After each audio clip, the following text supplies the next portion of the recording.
This is Mr. Smith, and I have here a file that ends in a weird suffix. WebM is a format for Screencastify, which works pretty well for that service, but I can't edit it very well in some programs, so I'm going to use a free program called Handbrake.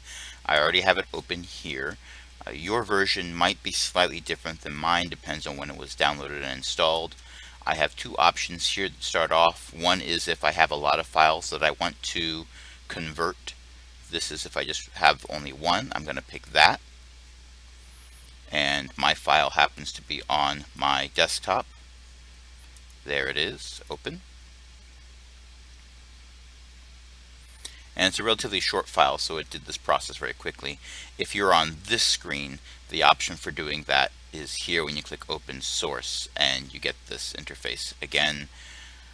Now I could, if I'm doing a whole bunch of files, add this file to a queue, and then after I've added all of them, hit the button and it converts all of them.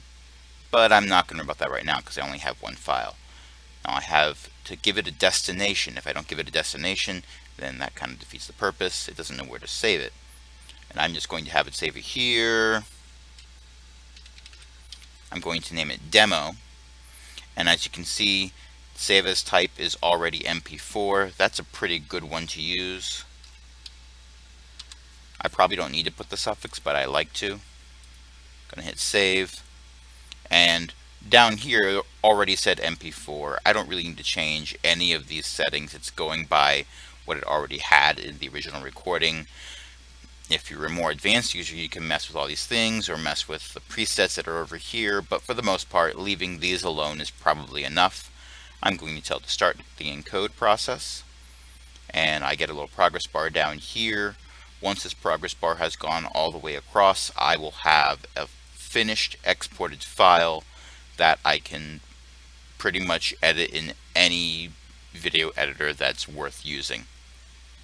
Alright, it has finished, and now I have this file here, which I couldn't mess with, and this new one that I named demo that I could double click on and open it in VLC Media Player or my player of choice, whatever that might be.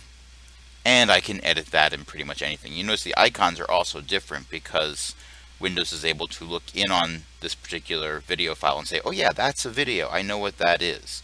That is incredibly helpful for a lot of reasons. Okay, so that's pretty much the basics of how to use Handbrake. If you have any questions, feel free to ask.